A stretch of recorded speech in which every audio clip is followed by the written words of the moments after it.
Hey, how you doing? Michelle here with Treecat. I hope you guys are having a great morning. I am doing well. I am fully caffeinated, and I'm ready to do some coffee chat, some Treecat chat. Thanks for joining me today. I really appreciate it. I wanted to talk about the type of resellers that we are and how things can change when we're on our reselling journey.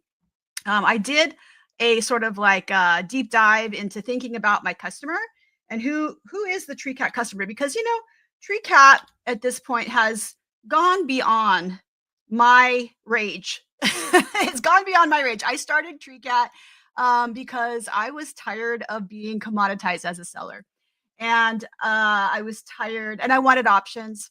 But with those options came some struggles. Being, when you start cross listing onto other platforms, you run the risk of double selling. And I think that's a problem that we all have. I think there's a lot of things as resellers that we all share, but I want to make a commitment to to solving the problems of all resellers, not just me as a reseller. I see myself in these archetypes. I see myself in a lot of these archetypes. Like when I first started out, let's just get into it. I was what you call a lifeline reseller. Um, and I started it because I needed money. Okay. I had zero, like I had basically $500 that I started my business with, $500 in capital. Did not know what I was doing, just knew that I wanted to quit my job because I was tired of being in a boardroom and having an executive say the words, everyone is replaceable and no one will be missed. And I have heard that literally. And I think we have all heard that indirectly as well, sometimes with our employers. And it's we've all been stack ranked. We've all been in our 40s and realized, oh, I've just given most of my adult life to making someone else profitable, making someone else rich. And what was in it for me? Like, did I take the time to have a social life? Did I take the time to have a family? Like, I've just seen too many. Let's not get into it. We all know why what our motivations are. Different motivations, right? So my initial reason for becoming a reseller was a lifeline. And I just needed the money. I didn't want to be in my job anymore, and I wanted to make money in any way possible. And this was the easiest way for me to make money. I mean, what other way what other way is there to have like basically a super small amount of capital to start a business and then actually see it grow? I mean, I started out on eBay. I've been a casual seller since 2002. And then in 2017, I ramped it up as an income stream because I did not want to go back to my job. So that's what I would consider a lifeline seller. So, you're really there because you're motivated to make money. So that's kind of my definition of a lifeline seller. Now, the other type of seller, and I see myself in that, right? Now, as I went along this journey, I became more of a lifestyle reseller. And that is someone who has like they want flexibility, they want autonomy, they want to work from home. Maybe like I did this when I was like a stay-at-home mom, and I wanted that lifestyle. I wanted to be able to drive my kids to all their things that they needed to be driven to and go to the parent teacher and just be really involved. But I also wanted to have, be my own boss and have that flexibility. And by the way, these pictures, I just generated them with AI. They're not real people, but I told AI, what does this type of person look like? So anyways, as I've gone through my journey with reselling, I started out as a lifeline reseller. I moved into the lifestyle reseller because as I understood how to do reselling, and as it became more of a turnkey type of a situation where it was just easy and I loved my customer and I loved selling what I was selling, it just was like a really great lifestyle option for a job. And then I became more of a side hustler. And there's a lot of us out there who are side hustling, right? So maybe you have a job, another job, and you're doing it on the side, like a lot of teachers. So as I'm getting to know the Treecat users, I'm seeing myself in a lot of them.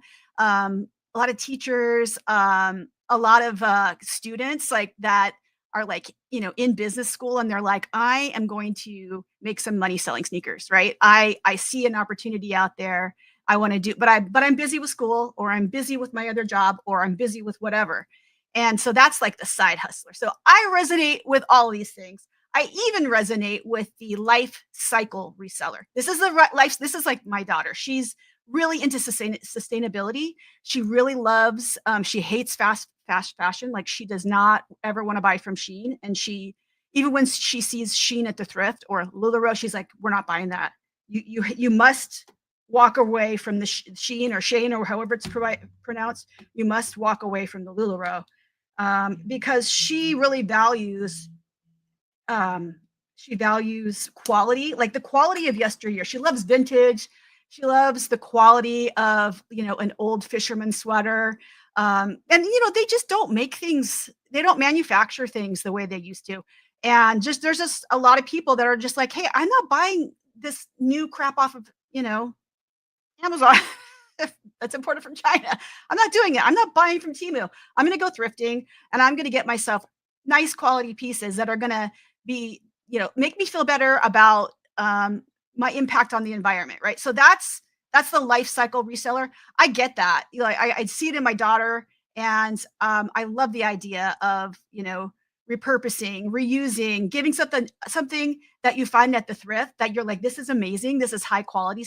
I'm going to give a new life to this item that other people might see as at the end of its life cycle. But to some of us, we know that it's not, and that it's gonna really bring some joy to someone out there, right? So, and I remember I used to do vintage on Etsy, and I remember one time somebody bought this 1970s dress that I found, and like literally wrote me a letter, and they were like, and with a picture of themselves wearing this dress, and they were like, I love this so much. I'm so glad that I found this dress, and thank you for saving it from the landfill. And I was like, oh, that's so cool. So these life cycle resellers really care about that stuff, and I understand that passion. Okay, now here are some of the other people that I've met through Treecat. I've had the privilege of, being able to get to know some of my customers, because like at a certain point you realize like,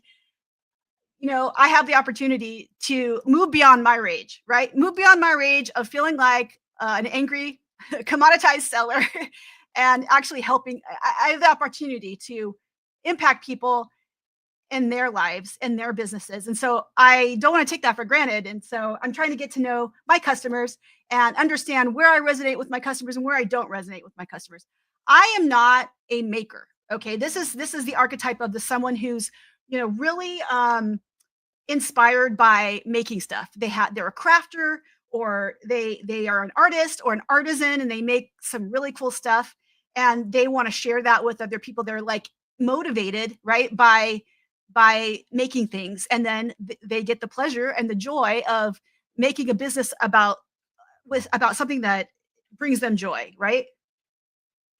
Since I'm not a maker, I've never been a maker.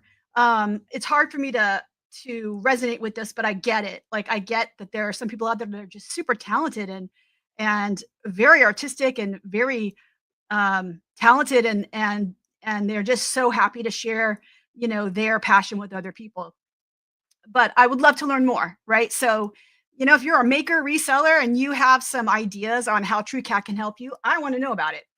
Um, the next type of resellers really fascinates me too. So, and I've met a couple of these guys and gals who they are just out of an MBA program.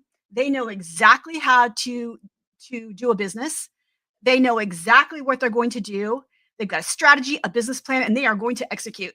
I call this the entrepreneurial reseller. I mean, I think all of us are entrepreneurials. Some of us are at different stages. Some of us are just learning. Like when I came in as a Lifeline reseller, I had to learn how. I wasn't a business person. I have a background in the arts, right? So I was like, it was all new to me, and it's been an awesome way to learn about business and to understand business. But it's not like I could. I wish I had known, that there are these other sellers out there that like are executing and you are competing with them.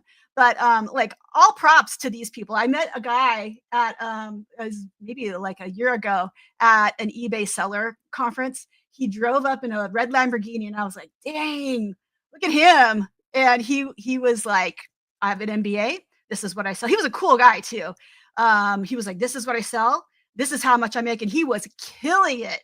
I mean, and he just had no emotion about the whole thing, you know, no rage about being commoditized as a seller. He was executing. He's like, this is what we're doing. Don't care if I'm being commoditized.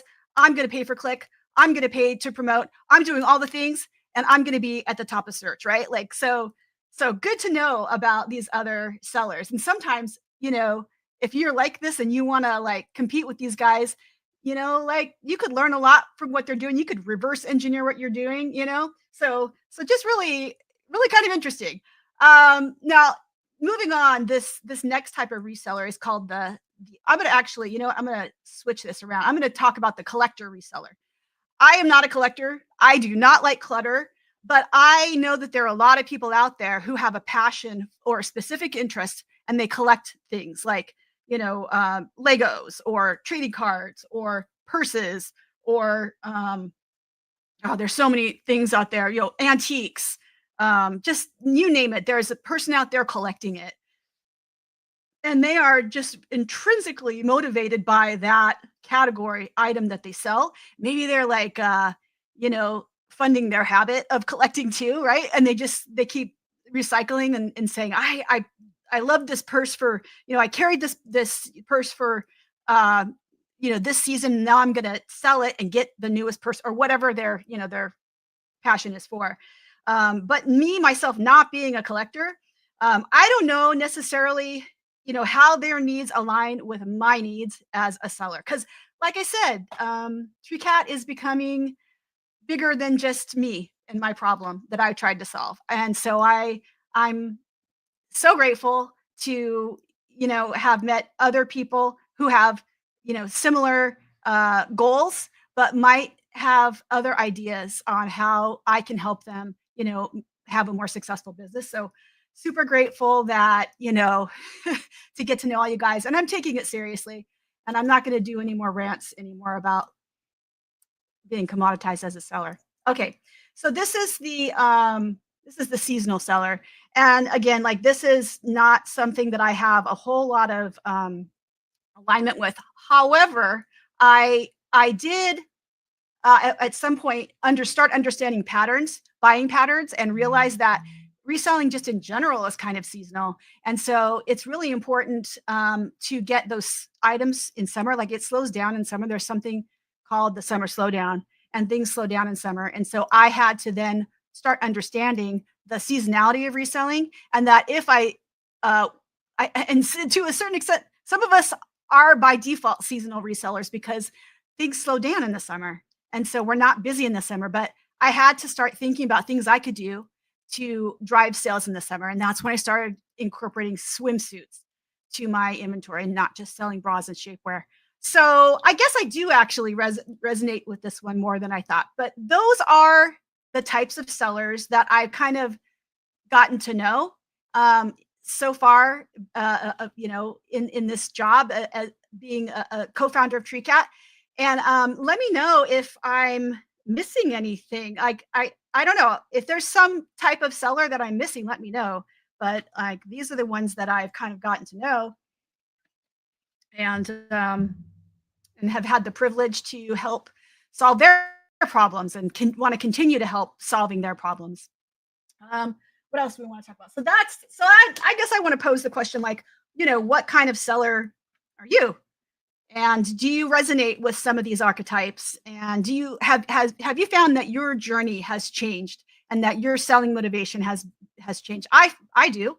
And I think it's just really fascinating getting to know all the different types of sellers out there and what motivates them and how to compete with them and so forth. So I think I'm going to actually be starting a blog for Treecat on Treecat's website. And I'm going to maybe have this be my first blog about the different types of sellers. So I think it's fascinating.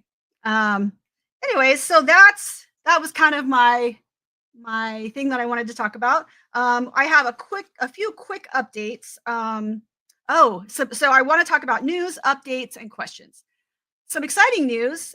You all know that we're coming out with our AI overlay, which is going to fill out the categories when you're cross listing and speed up cross listing by 80%. That's coming out hopefully by the end of the month. That was our goal, end of the month.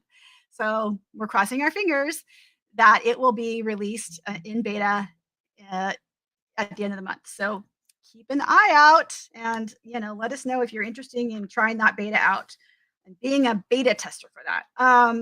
Let's see. So some other updates we have recently. So one of the challenges that we were faced with was, like I said, me being the first user and me being the main tester. I have maybe only 1,000 listings, and I've only ever had maybe like 1,700 at my height. But like I said, there's other people out there with completely different business models, and they are selling 20,000 listings. And so, since we have had never had someone at that level, we worked with someone who was successfully able to import 20,000 listings. And by working with that person, she was, hey, Nancy, thank you so much for your time and working with us on that. We were able to tweak our performance and get some things fixed and changed to accommodate a big user like her. And so that was really, really exciting. And then in doing so, in making this fix that we can accommodate a user with 20,000 listings, we came up with a idea of how we can speed that process up by 10x. So like it took her a couple of days to get her, maybe even a week to get her 20,000 listings incorporated into Treecat. And and by troubleshooting that, we were able um, to have an idea of, or a concept of how we're going to make it 10x faster. So that is super exciting. I mean, maybe not for you, but for me, for us, it's really exciting. Um, so yeah, faster handling for large stores. We're excited. Now, the implementation of that 10x faster handling for large stores, we have not executed that yet, but we think it'll take us maybe 2 weeks to put that into production. Okay, but everything always takes longer than we think it's going to take, so take that with a grain of salt. And then next I want to get into the question of the week. Why do I have to keep my agent running 24/7? Someone recently sent me that question, and it actually went to my spam. So I don't know how long ago they actually sent it to me. I found it in my spam, and I was like, oh, I should maybe address this. Why do I have to keep my agent running 24/7? So basically, that's how we help people with the delisting part. So basically, you have an agent running on your computer. That's the Treecat agent. And it is important that it's on 24/7 so that we can monitor, the Treecat is monitoring when things get sold. And that way we can take it down, because it has to. I've woken up to sales that have been double sold many times. People shop at the weirdest times. Honestly, they shop and you're asleep and you don't have an opportunity to take stuff down. And it's like most of the time it's the same person, right? They know this style of whatever. For me, it happens to be bras. They know the style of bra they want. They see it on eBay, then they see it on Poshmark. They're like, oh, I'm going to buy both of those. But they didn't realize it's the same person selling it and they only have quantity of one. So, you know, yes, your computer needs to be on 24/7. So turn off sleep mode and make sure that if you ever reboot, and you can reboot, that you realize and that you understand that you need to make sure that your sleep mode's off, and that when you have a period of not having the agent running, it is smart enough to pick up where it left off and resync. So that was another thing that we built in quite a while ago, after the bomb cyclone, and I was down for like a week. And I was like, hey, I need this to automate, everything that happened when I was down. I need it to automate it and take me back to where I need to be. And it did it. And we've solved that. So yeah, that's the situation there, as to why you need it, to have it running 24/7. And it runs on a desktop app, either Windows 10 or 11 or Mac.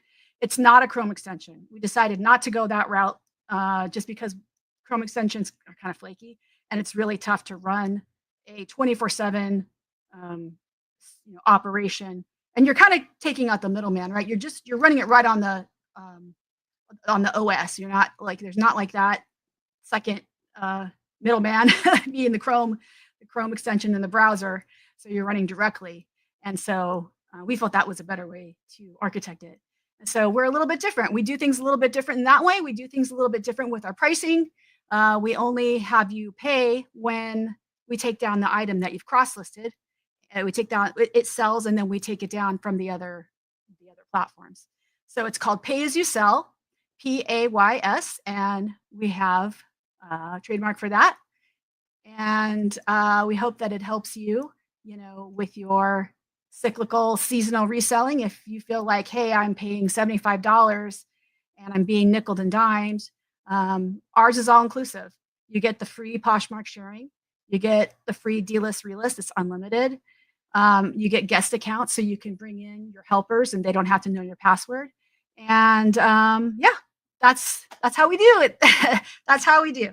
So, anyways, that's all I wanted to really talk about today. But I would love to hear from you, and I would love to hear, how you see yourself as a reseller, and how maybe you have a different problem that you need to be solved. So let me know in the comments, and let me know if I'm missing any type of reseller type.